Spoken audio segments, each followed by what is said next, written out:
नवग्रह और पारखाने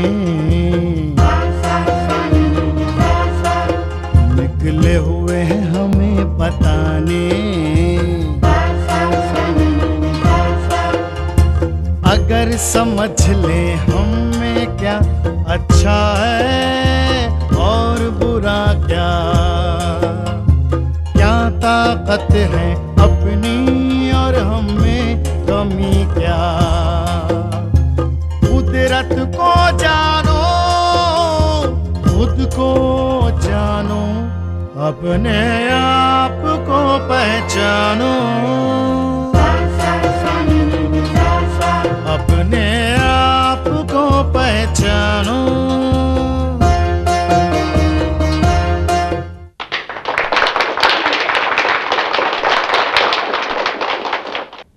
नमस्कार।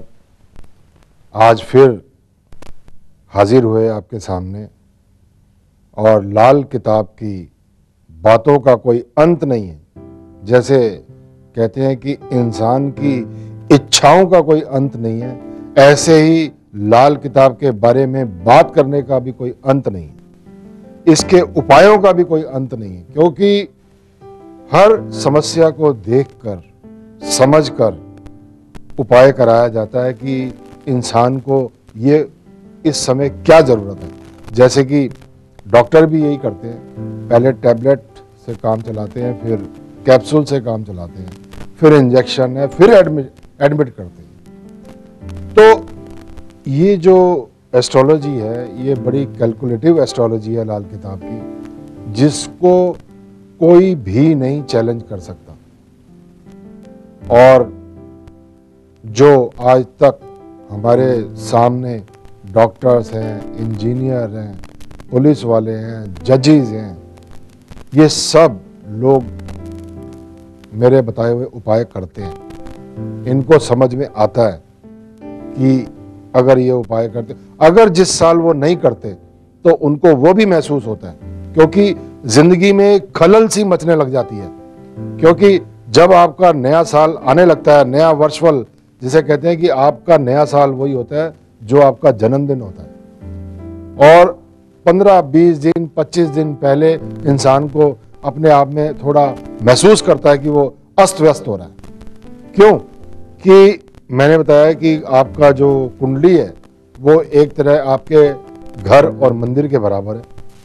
जब उसमें 9 ग्रह विराजमान है, 9 ग्रहों के बावजूद उसके अंदर 12 खाने हैं। 12 खानों के अंदर 2-3 खाने आपको खाली मिलते हैं। क्यों? वो इसीलिए कि लगन की कुंडली में तो मालूम है आपको कि कहां कहां पर कौन से ग्रह हैं, लेकिन जो खाली खाने कुदरत ने छोड़े हुए हैं वो इसीलिए कि जब आपका वर्षफल आएगा और यही ग्रह दूसरे घरों में जाके बैठ जाएंगे। जैसे कि एक इंसान एक मकान को, खाली मकान जो उसने करना होता है और पहले से ही वो पैकिंग स्टार्ट कर देता है और दूसरे मकान में जाने की तैयारी करता है, ऐसे ही ये ग्रह हैं। मैं आज खुलासा करता हूं आपके सामने कि हर चीज वो हमारे साथ होती है जो देवी देवताओं के साथ होती है। हर लम्हा वो महसूस करता है जो पहले से कुदरत ने महसूस किया हुआ है। क्यों? कि हम खुद कुदरती हैं, तो हम क्यों ना ऐसा महसूस करें। इंसान ही तो कुदरती है। तो जैसे हम बात कर रहे थे मृत्यु के बारे में, कि मृत्यु जब इंसान को होती है तो ये भी पक्की बात है कि उसकी एक अर्थी तैयार करी जाती है, सजाया जाता है उसको, और कई इत्र लगा के उसको जो है भेजा जाता है, और वो भी सफेद कपड़ों में जाता है, नहा धो के जाता है वो। ऐसे ही बच्चा जब पैदा होता है, नहाता है, धोता है, सफेद कपड़ा पहनता है। जब अर्थी उसकी उठती है तो हर जो वो 4 इंसान हैं जो उसके कंधा देते हैं, तो उनके मुंह से यही निकलता है कि राम नाम सत्य है।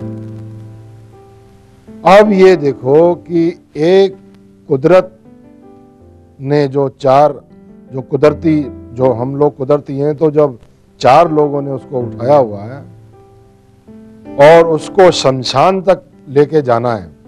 वहां तक उसको यही बोलते चले जाते हैं कि राम नाम सत्य है, क्योंकि किसी के दिमाग में और कोई बात आती ही नहीं, क्योंकि इंसान डरा मरा होता है अंदर से। और वो जो अर्थी है उस जो डेड बॉडी है वो अपने आप में स्वयं सिद्ध है, क्योंकि जब इंसान की मौत होती है तभी उसकी कीमत का अंदाजा इंसान को मालूम होता है।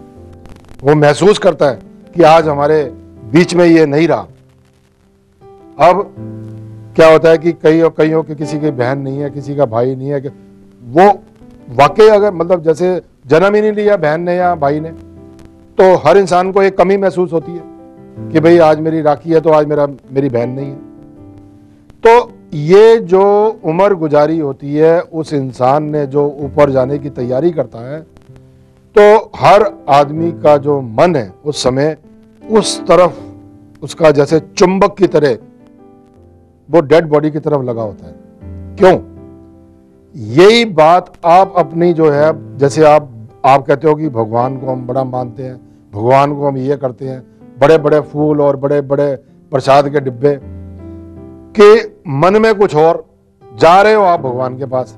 अब आप ये बताओ कि वो आपका जाना और ये आपको जो शमशान के अंदर उनको लेके जा रहे हो, कि आप एक टकटकी से उसको देख रहे हो डेड बॉडी को और आपके मन में कोई दूसरा विचार नहीं आ रहा। और जैसे ही शमशान के अंदर आप एंटर होते हो, उसके अंदर बड़ा बड़ा लिखा होता है कि आज से हम कोई गलत काम नहीं करेंगे। ये वो आदमी वो पढ़ के और ज्यादा सतर्क हो जाता है और ज्यादा उसके रोंगटे खड़े हो जाते हैं। क्यों? कि वो दायरा है, वो लिमिट है उस जगह की।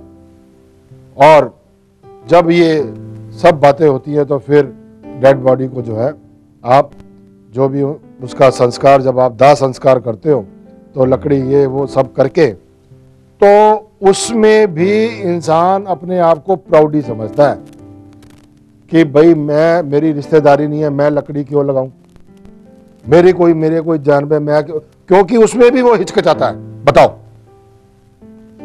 इतनी बड़ी जगह में पहुंच के, कुदरत की जगह में पहुंच के अगर इंसान वहां पर भी घमंडी रहा, तो ऐसा लाल किताब आप लोगों से नहीं चाहती कि आप अपने घमंड को दूर रखो, शोमैनशिप को आप दूर रखो और असलियत को, अपने आप को आप पहचानने की कोशिश करो कि अगर जीना है तो मरना भी है, और मरना है तो इंसान को शान से मरना है।